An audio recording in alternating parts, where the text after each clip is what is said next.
developing a society because of all of these different toxins known to affect brain function. We're seeing a society that not only has a lot more people of lower IQ, but a lot fewer people of higher IQ. In other words, a dumbing down, a chemical dumbing down of society. So everyone's sort of mediocre. That leaves them dependent on government because they can't excel. We have these people of lower IQ who are totally dependent. Then we have this mass of people who are going to believe anything they're told because they can't really think clearly. And very few people of very high IQ who have good cognitive function who can figure this all out. And that's what they want. So, you can kind of piece it together as to why they are so insistent in spending so many hundreds of millions of dollars of propaganda money to dumb down society.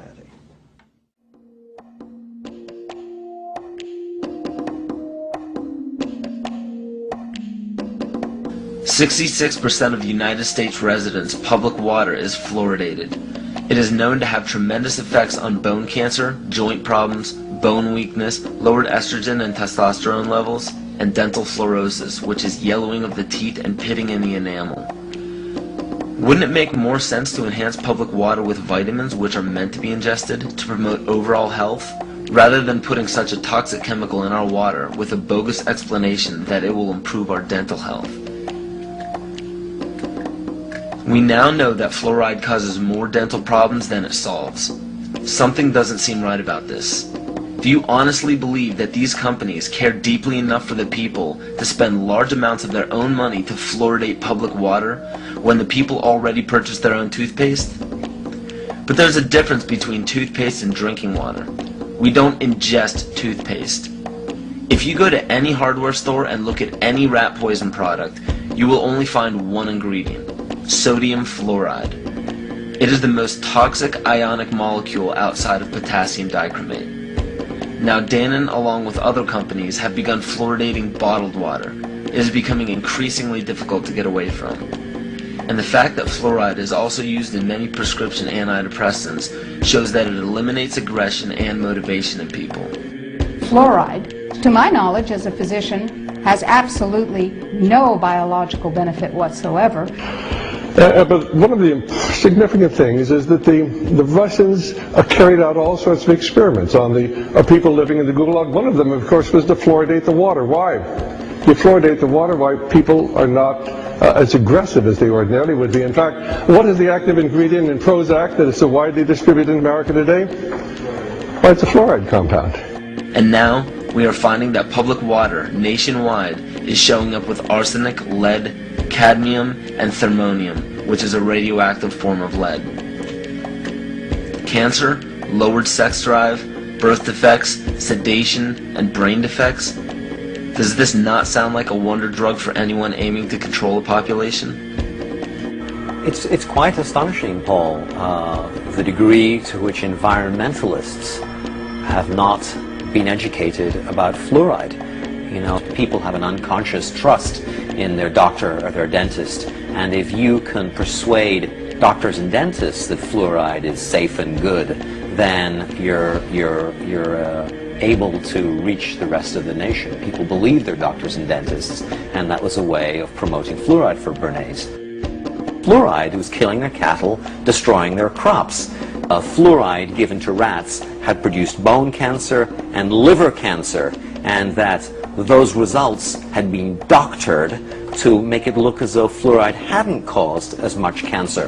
The pattern that we saw, it typically is what we see with other neurotoxic agents that are well known to cause a hypoactivity or a memory problem or an IQ problem.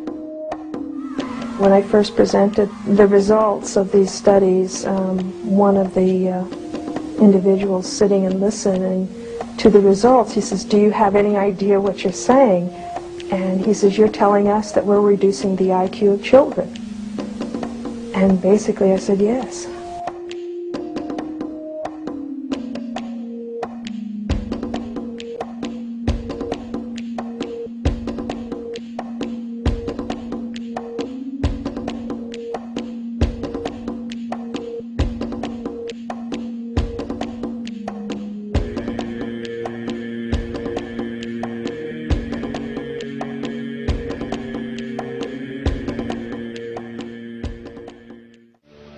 Dr. Bill Osmondson. I'm a general and cosmetic dentist and have been a dentist for 30 years. Before that, I received a master's in public health in nutrition and health education. For the first 25 years of practice, I promoted water fluoridation aggressively. I thought I saw the benefits. It wasn't until I actually looked at the information myself that I began to realize that fluoridation was a problem. One of the first things I did is I looked at my tube of toothpaste. It says drug facts. I know it's a drug. If I were to give it to you, it'd have to be a prescription. That's for swallowing. When it comes to toothpaste, it also says don't swallow. And if you do swallow, contact a poison control center. Well, the amount of fluoride that they're talking about is a pea-sized amount of fluoride. You probably don't see that in advertisements, a pea-sized amount of fluoride. Usually when I see an advertisement, it looks more like a Dairy Queen ice cream cone. That amount is 1/4 milligram of fluoride. Well, that's the same amount of fluoride as what we find in 8 ounces of water. 1/4 milligram of fluoride, 1/4 milligram of fluoride. Don't swallow. If you do, call the Poison Control Center. One of the things that concerns me is water fluoridation for infants. The American Dental Association and Center for Disease Control recommend that infants not receive water for drinking nor for making their formula. It's 250 times more concentrated in fluoride than mother's milk.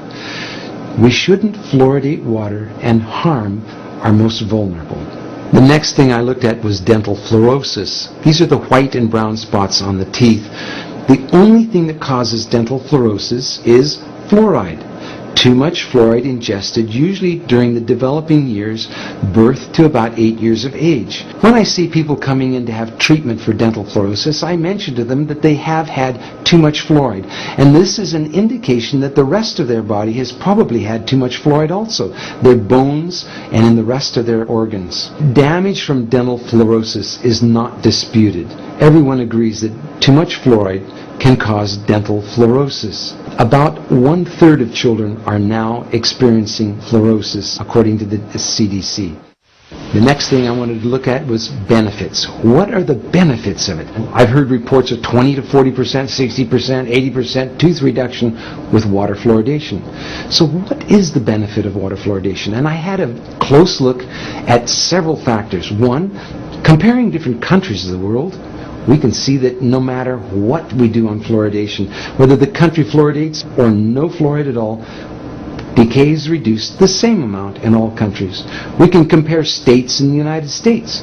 We can see on a graph that as they're plotted in order of increased amount of fluoridation in the state, fluoridation doesn't make any difference. We have the same amount of good health in the states regardless of their fluoridation. Same thing for counties and other locations. That was disturbing to me. If there's no benefit, well, why are we fluoridating?